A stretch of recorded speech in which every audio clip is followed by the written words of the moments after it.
Today is May the 1st, 2016, and you are listening to another episode of The Tuning Bin. My name's Greg. How are you doing? And my name is Kay. I hope you guys are all doing well because today we have a jam-packed agenda for you. Jam-packed indeed. Our next topic is a serious topic for those of us who live on Newfoundland and Labrador, and that is the recent provincial budget, one that has given lots of cutbacks as well as lots of new taxes for everybody on the island. Now, there's only, for those of you who aren't familiar with Newfoundland and Labrador as well as you'd like to be, there's only a little more than 500,000 people that live on this island. They are being taxed enormously now. I mean, I'm just trying to look for the numbers here, but I know for just that 500,000 people, they're projecting a $1.8 billion deficit, and if they hadn't cut anything back, they would be at $2.7 billion, and that's a lot of money for not a lot of population. Let's see here. We have a 16.5 cent a liter gas tax now. There's also a temporary deficit reduction levy on those earning more than $20,000 in taxable income, and $20,000 is not a lot of income to be taxed on that much. If you are making that little, you don't need more taxes. Now, there's the problem of the other side of the coin being they need to borrow in order to fund the province. They need to. And in order to do that, they have to sell bonds on the open market in order to pay for that. Now, if the debt's out of control, there's no chance that the people who are lending the money will get the money back. What does this mean? Because if they can't sell the bonds, they can't get money. If the people can't live, they'll leave. What do you think, Kayla? Well, with Newfoundland and Labrador too, I mean, there isn't much to do out there as far as jobs go. I mean, there's a ton of fishing. And that's not all year round.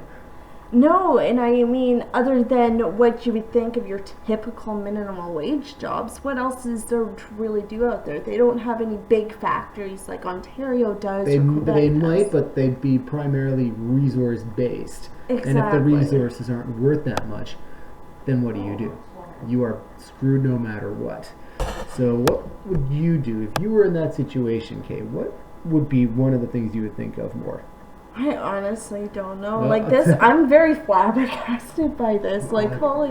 All I know is this. One of the things I wouldn't do is I wouldn't put a tax on books.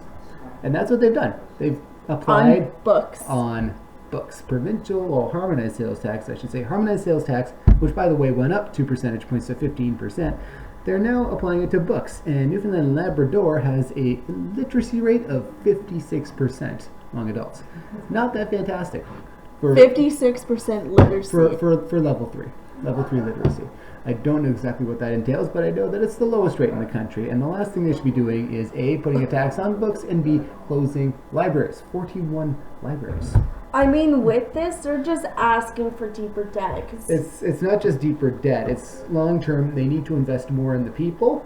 And here's the thing, I understand that they need the money, but taxing books might not bring in a whole lot of money, but it might help literacy if they don't tax books. If they keep libraries open, it might help literacy if they keep libraries open. If you can have an educated workforce, you can have more companies willing to locate out in Newfoundland and Labrador.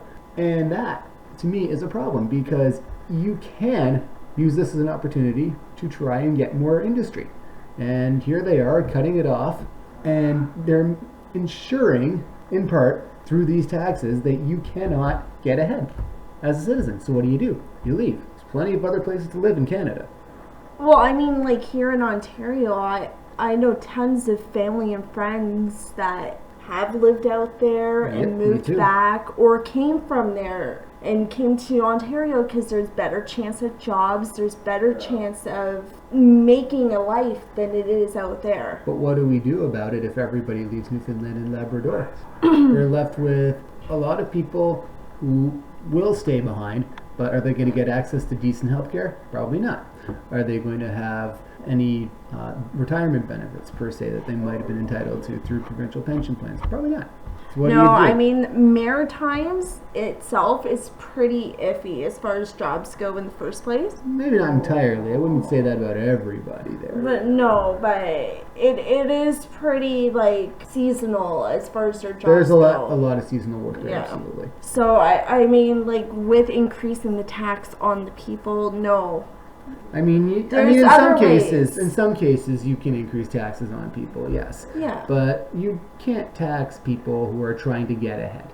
You tax the people who are ahead. Fair shit. They want tax the people who are only making $20,000 a year. They're going to need provincial assistance. Mm-hmm. They probably already need provincial assistance to make too. Like they don't need taxes, and they're going to need more, and it's just going to make them further in the hole. So all I'm saying is, yes, you need to raise taxes because yes, you need to fund the government. I totally understand that, but leave books alone, leave libraries alone. Don't take away access to literacy. Don't do it. That's my 2 cents on this. Kayla, what do you think? I think they need to start bringing out major corporations out there so they have more to work. But you need an educated workforce for that. No one's going to work. No one's going to set up shop in a place where no one knows what to do or knows how to do it. And education should be there. And there's lots of skilled trades. There's lots and lots and lots that people can do out there. I mean, Newfoundland and Labrador has excellent access to foreign markets. They're right closer to Europe than any other part of Canada or the United States. They can get through the Arctic. They can get to Russia. They can get to many, many places fairly quickly and easily. I really don't think that they need to cut themselves off with a leg.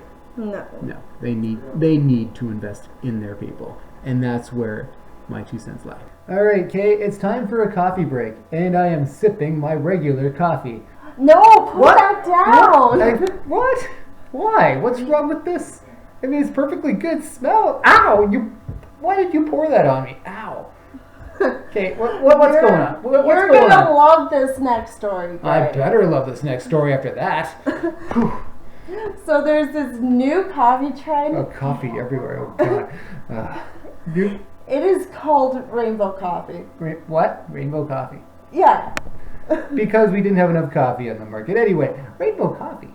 Tell me more. Well, it is this beautiful masterpiece. It is like the drink of all drinks if you were to drink coffee. Can I say thank you for not speaking it the way Donald Trump would speak it? Donald Trump would be like, this is the best coffee. The best. It's all the best ingredients. It is the best. You will not find better coffee. It's your typical espresso. I mean... Okay, so it's a typical espresso, or a typical espresso, if you, depending on where you live, how you'd call it. But how is this made? So it is actually used for beginners getting into the barista environment there to practice on making lattes and espressos. Okay. What they do is they color the milk so they have an idea of how much milk they need to put into the drink. Okay. Without spilling the espresso on the side. All right. Now, this guy down in Las Vegas at this coffee shop called Samba Latte. Samba Latte. There we go. Samba Latte. So sorry about that. Samba Latte. We hope we're pronouncing it right now. Samba Latte. Go on. So he started selling these masterpieces. Usually you only use one color when you're practicing. Okay. He's turned it into an art using several different colors, using all colors of the rainbow, and then doing it in such a style that it actually looks like a rainbow. That's crazy. And he does it like rainbow hearts, and it just looks amazing, and I want one right now. Why don't you get one right now? I definitely will. I wish I could. We're not in Las Vegas. Damn it, that's right. So, to Las Vegas, off we go. I'm just trying to take a look right now. Samba Latte it looks like it might be only one place. I could be wrong though. Let's see here. I'm looking at locations. Yep, there's a few of them, but anyhow, I'm seeing some of it right now. It looks fantastic just here on the web. Okay. What do you think this is going to cost? How much would you pay for this versus how much would you pay for a regular cup? I hope I'm not spending any more than just a regular latte, but I mean, Samba Latte is supposed to be a prestige establishment to go to. I'd hope so. you might be looking at, I'm going to assume, now I'm talking Canadian here because I get lost in translation when I talk American. Mm-hmm. You know better than I do there, Gray, but I'm saying about $6 Canadian for just a regular glass of... I hope you're right. But yes, it looks beautiful. I'm looking at it right now. Rainbow coffee, keep an eye out for it. It could become the next big thing because coffee just isn't going to be the same after this. No, and trust me, once you see it, you're never going to want regular coffee again. Now to finish drying myself off. Thanks, Kay. You're welcome. We have a sink, don't worry. This one, good. Let's go. All right, so we're talking now about the hostage crisis in the Philippines, where we had a Canadian hostage killed in the last little bit. Prime Minister Justin Trudeau described it as cold-blooded murder. The militants have threatened to kill... there's 3 male hostages that threatened to kill one if a large ransom had not been paid by 3 p.m. Monday local time, and it didn't happen. Canada will not, according to Justin Trudeau, negotiate with terrorists. And why should we? Because it would fund their operations. Now, looking at the U.S. election, as I have done plenty of times over the last little bit, there are 2 candidates on the Republican side. Ted Cruz would bomb terrorists back to the Stone Age. That's a quote. Donald Trump would, quote, bomb the shit out of them. End of quote. What are we doing about this? If this was Americans, do you think that they would be threatening to bomb the shit out of them? Absolutely they would. Why are we doing that? The Philippines can't take care of this themselves. Let's step in and do it. What do you think? Well, I kind of am wondering, how long has this been going on? Has this been going on with other countries there as well? Well, this particular episode goes back 7 months. Okay. But why shouldn't we just make it damn clear that you don't just, if you kidnap our people, if you're threatening to kill them anyway, we're going to bomb you guys back to the Stone Age. See, what I don't get is we provide a lot of jobs down in the Philippines. Tourism. I used to work for a cell phone company, and we had a lot of Filipino agents. Mm-hmm. And I know I'm not the only one that worked in a call center that had to speak to Filipino agents before. So how come we're doing trade with them? I mean, why would this happen to us? I can understand the states there. I mean, with everything with building a wall to block out Mexico. Oh, Donald Trump will say anything. But I personally think that we should be bombing them back to the Stone Age. Background that we should let you guys know of. According to the Globe and Mail, there's some long-running security problems taking place in the southern Philippines. It's a resource-rich area, but there's not a lot of wealth arising from that resourcefulness. There's poverty, there's not a lot of law enforcement. Quite honestly, they see it as extortion as a way to raise money, except they're killing people, and I think it's time we did something about that, because they showed us that they're serious. It's time we showed them that we're serious. We've stopped bombing ISIS. Let's start bombing these guys. And just taking a look here too, it looks like these kidnappings of mostly Western tourists and missionaries have been going on for more than 2 decades. And we're still, A, allowing ourselves to hold back, and B, we're still going there. What the heck? No, we definitely have to send Interpol or somebody to intervene. But 2 decades of the regular isn't doing anything. It's time to... Have they actually been stepping in to intervene? Well, let's see. If it's going on for 2 years, or 20 years, why are we not just saying, fuck it, let's bomb them? I'm not going to bomb the Philippines. I'll bomb the Philippines. I'm saying it just because this is not the way the world is supposed to work.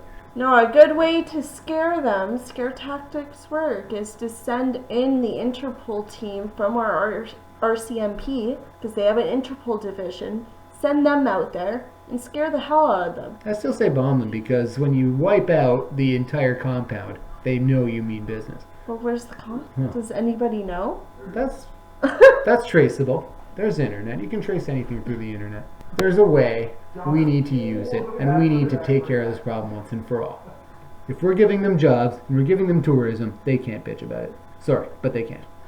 Well, I have a strong thing about just bombing a country when civilians that do a lot of help. Well, this is where you blame the terrorists. If the But terrorists we're not weren't, America. if the terrorists weren't active there, they wouldn't have civilian casualties. Obviously, we don't want civilian casualties, but it's the terrorists' fault that we bombed them.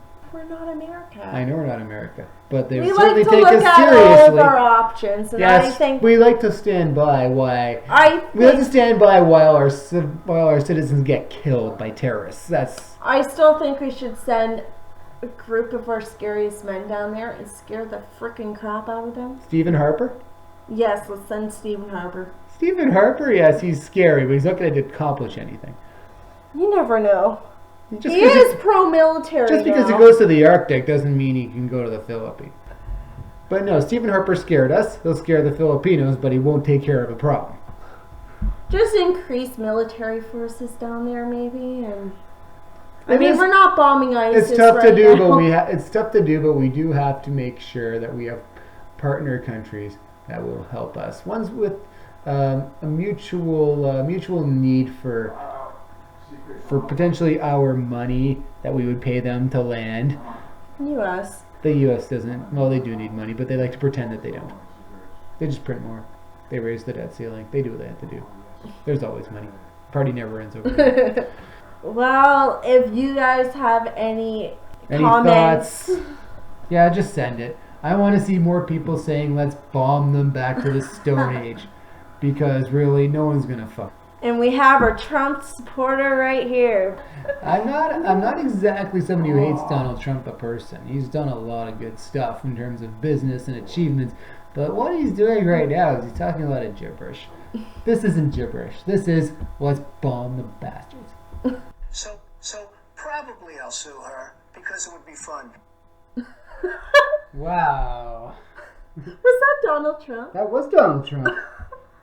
Oh. Well, talking about Donald Trump and the American politics here, our next story is about a movement that's happening in the States. It is called Democracy Springs. Democracy Springs? Yeah. Okay, so this is a result of the progressive movement that Bernie Sanders is currently fronting. So Democracy Springs is a movement spreading across the U.S. demanding fair elections, voting rights, and to get money out of politics. A movement started when Bernie Sanders brought to light the corruption in the government. And the movement, however, is nonpartisan. So even though Bernie started this, it doesn't mean that they should stop this movement just because Bernie is not going to be president. It should be ongoing. Absolutely. So what is the issue right now? The issue, it comes back to the New York State primary, which happened earlier in April. Well, before the New York State primary there. Goes back further than that. Okay. Yeah, so on April 2nd, actually, because the New York primary was on April 18th. Okay. So on April 2nd, 150 people, approximately, marched from Philadelphia to the U.S. Capitol. Now, that's a DC. long way. Yeah, and then they got there on April 10th, and then on April 11th to the 18th, they had a series of sit-ins, as they called it, where they sat on the Capitol building. The steps of the Capitol. Yeah, the steps of the front Capitol steps. building. And they did that from the 11th to the 18th every single day at about the same time, where approximately 1,300 people were charged with obstructing justice. Yeah, obstructing justice, but they could just take the other stairs. I mean, really, there's more than one. There is, but I mean, there is a law in DC saying you're not allowed to protest on the steps, and if you do, it's called obstructing justice. So amazing. I mean, what else is illegal there? Anyway, go on. It's illegal to actually smoke weed on the steps, but it's not illegal to smoke weeds off the steps. Just saying. Wow. Just saying. You're not allowed to smoke it anywhere near the Capitol building, but once you get off the property, you're good. Oh, wow. Okay, anyway, go on. So, to get into a little bit of detail exactly what they are asking for is one of the things they want is restoring protection against voting discrimination that was struck down by the U.S. Supreme Court in its Shelby County versus Holder decision. and then make some critical updates because of the fact it hasn't been updated since 1965. Yeah, it's a while. How old am I now? Okay, if I was that old, that would be another. Yeah, I'd be in my 50s right now. Now with Canada, you are legally not supposed to say that your sex or your race when you're registering to vote. Mm-hmm. So, I mean, that's one way that we make it so everybody has a chance to vote without discrimination. As long as you're a citizen, that's all you need proof of. Mm-hmm. Now, another thing that they want to come into action there is modernizing voter registration and preventing deceptive practices that keep people from the ballot box and ensures equal access to all voting citizens. Can't believe this isn't already law. Yeah, you would be quite surprised actually. Now, with Canada here, you can register to vote online. Yeah. So if you don't get it in the mail that you normally do because of your taxes, you can go onto elections.ca and sign up to vote online. In the States, you have to go to the ballot box to actually register to vote. And you're supposed to do that, 6 months ahead of time? 6 months at a time, at least in New York State. The states are all different, but in New York State, 6 months ahead. Yeah, so you're looking at, I want to vote, you need to do it now, or you can't vote. And remember, this is just for the primaries. Now, I mean, you have to vote again for president later. Yeah. And I mean, there has been stories about people having their ballots changed when they register to vote, and that we'll get to a little bit of that later on. Yeah. But I mean, it's definitely not fair. And with us too, we have early voting polls. You want to vote? You're working on voting day. You want to vote early? Go right ahead. And you can easily. There you can't. You miss voting day. Good luck trying to get your vote in. Pass the Democracy for All Amendment. It's another step. Effectively overturns the Citizens United U.S. Supreme Court decision by allowing Congress to set limits on political spending and differentiate between corporations and natural persons when doing so. As it is right now, a corporation has the same legal rights as a person, and therefore... I didn't know that if I was an American, I would have the same voting rights as McDonald's. You do. Ronald McDonald. Yeah, Evil and as a result, McDonald's can donate millions and millions and millions to influence the outcome. You can't. Talking about influencing and donating money, they also want to put into effect, pass the Government by the People and Fair Elections Now Act, which means that they want to encourage and amplify small dollar contributions from everyday Americans by multiplying small dollar donations with a 6-to-1 or 9-to-1 public matching funds. These funds are only available to candidates who refuse big money contributions. So this is their Hillary Clinton, you're not getting this. Yeah. And I mean, this is just to slowly get rid of money out of politics because it's not going to happen overnight. Now, as of this year, you would be able to give $1,525 to each registered party, as well as to all registered associations, nomination contests, and candidates of each registered party, and in total to all leadership candidates in a particular contest. So that's a lot of money you can give. However, and that is the annual limit. However, for independent candidates, you can give $1,525 per election call. Now, these are for Canadian parties, so they do have limits on what you can personally donate to that party, as well as they do have limits on how much of your personal contribution you can be. So a nomination contestant is permitted to give an additional $1,000 in total per contest. So you can then yourself give yourself another $1,000 if there's an election going on. Yep. Now, a candidate is permitted to give a total of $5,000 in contributions, loans, and loan guarantees to his or her campaign.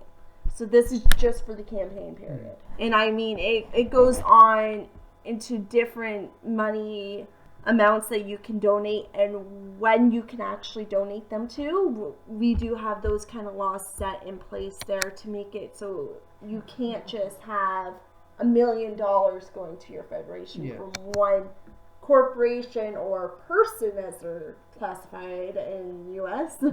Now, confirm a Supreme Court nominee who will ensure political equality by voting to protect voting rights and end the corruption of big money in politics. So now when it comes to electing a Canadian Judicial Council, there's several different rules that they have to follow. They need to be, for example, a lawyer for at least 10 years. So not even a judge, just a lawyer for at least 10 years to make it onto this council. The Chief Justice of Canada, who shall be the chairman of the council, Chief Justice and any senior associate Chief Justice and associate Chief Justice of each superior court or branch or division thereof. So pretty much Atlantic has their own a senior associate Chief Justice Council. It goes on like that by area. And then it also says here that in lieu of the Chief Justice of Canada, the council may appoint any member to be able to substitute their position if they need to be like if they got taken down or whatnot. They can also vote to elect somebody out. In the U.S., you cannot vote. So if I was part of the Supreme Court and I say, okay, this guy sitting behind that judge's desk, he doesn't deserve to be there, he's very corrupt, and I want him gone, I can't vote. I can't put it up to a vote. Here in Canada, you can. And everything is run by the Queen. I don't have this offhand either. The Crown. Crown, maybe? Not Crown? No. No, we'll have to edit this out later. But let's continue on. So what else have we got? So to get back into everything here, like I said, the New York primary was on the 18th. So these sit-ins happened up until the 18th. All demanding fair elections, getting money out of politics, everything that we just discussed. Now, to get into more detail about how people are getting turned away from their polls, how corporations actually react, there is now a lawsuit that's happening in New York, and with this lawsuit, it is due to over 20,000 people finding out that their party affiliations have been changed on the ballot box. So they go in to vote, and the way it works down there is you vote for the primary first, so you have to vote for somebody to represent that party, and you got to register for that depending on province. In New York, it is 6 months, so you have to register that 6 months ago. And you say, I'm going to vote in the Democratic primary. I'm going to vote in the Independent primary. I'm going to vote in Republican. Well, like I said, Bernie Sanders did kind of start this movement. It was the Democratic that got changed. 20,000 people found themselves to be changed to either Republican, Independent, or their box was checked, I prefer not to vote. Amazing. This happened to a lot of non-Caucasian. It also happened to a lot of people in Brooklyn, New York, ironically, where Bernie Sanders is from. So with this being said as well, Hillary did win that primary with 58% of the vote, and Bernie won had 42% of the vote. I wish Bernie won with 42% of the vote. He unfortunately did not. No, I unfortunately not so. And with this being said as well, they're keeping everything pretty under wraps. It's hard to figure out where this lawsuit is going, if they're going to be able to redo their votes, if they can redo New York as a whole. It's hard to say what's happening. I mean, honestly, at this game and stage as well, it could be a make it or break it for Hillary or Bernie. That's right. But I think the best way to sum it up is exactly what Donald Trump said at the top of the segment. Gonna sue her because it's fun. You know, you're really beautiful. Oh, thank you. That was me. That was the Donald. Is it just me, Grace? Is there a lot of smoke in this room? It's smoky. It's smoky. Oh my gosh, it's smoky. I can't even see the paper in front of me. It's okay, what's going on with this? So, we are going to be talking about marijuana legalization here in Canada. Yeah! Now, this was announced at the United Nations Assembly in New York. What can we say? Our health minister announced to the world on 420 because it just happened to be a drug conference at the UN on 420. Amazing how that happened. A lot of government officials. And we're gonna rip up some trees and say we are legalizing this shit. So okay, let's see some of the politics of pot. You've done some research on this, and what do you got? Yeah, so the conservative side of things, because obviously we know the liberals. Now the conservatives, they are looking at stricter laws. That's what they would hope to have in place as far as marijuana goes and legalization of that. In 2019 news from the future, the conservatives will lose re-election because they promised to criminalize marijuana. Now NDP, they wish that the liberals would be looking at medical marijuana first, filling out some holes there in the medical marijuana system, okay, and then looking at legislation. All right. What about the Green Party? Now, the Green Party hopes that this opens up the doors to other drugs being decriminalized and for them to be able to have more help. And instead of sending drug users to jail, okay, send them off to a counselor in a rehab center. Okay. Now, before any kind of legalization can take place, where marijuana is sold, accessed, how it will be taxed, and regulations on keeping it out of the hands of children and organized crime must be established. Yes, indeed. So even though they're going to be decriminalizing it, if you are selling it to anybody else, you're going to have stricter laws to face. Yes, it's going to be just like alcohol. You can't just sell alcohol. It's something you can't do. Now, okay, you've got some comparisons on how we're doing things versus how other countries in amazing alphabetical order are doing. Yeah, so to start off our alphabetical order list here, we have Australia. Now, in Australia, there are 8 territories.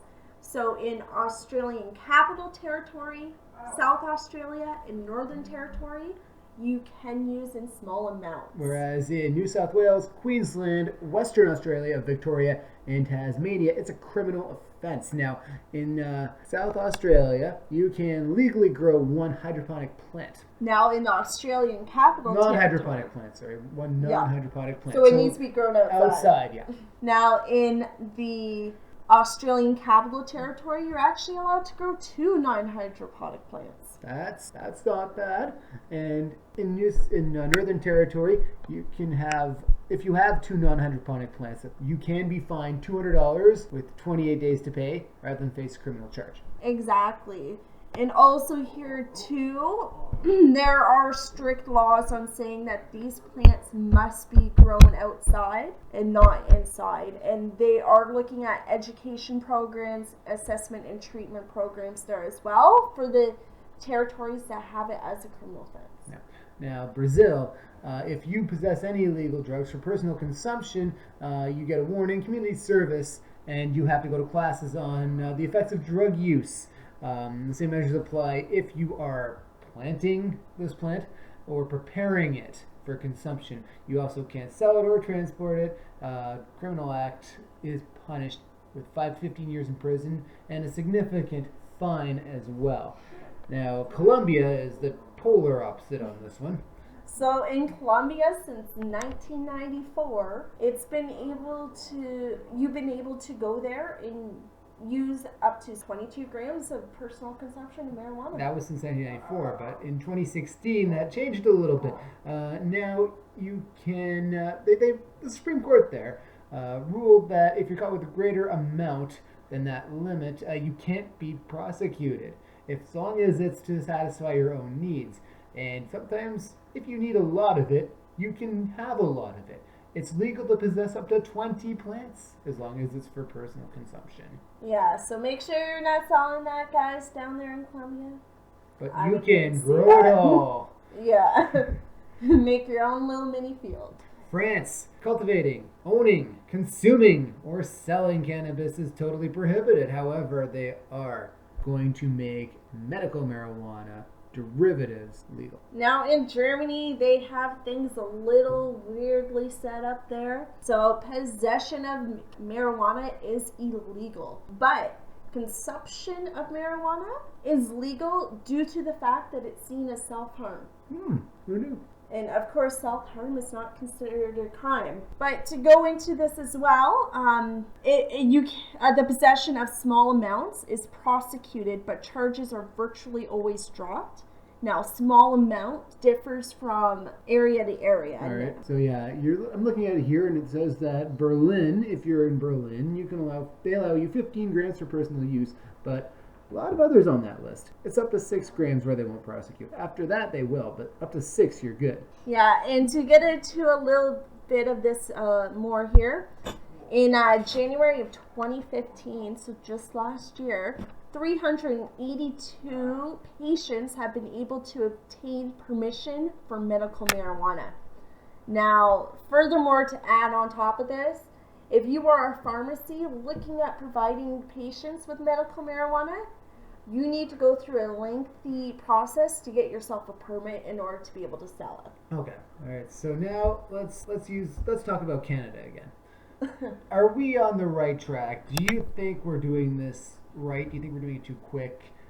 I think it is too fast. I think we need a little bit more time to take a look at all options. And I kind of agree with the NDP stance here, where medical marijuana needs to be looked at first and taken care of before recreational use can be taken care of. Now, with that being said, I definitely agree that criminal charges and that we need to change as far as the criminal code goes when it comes to marijuana.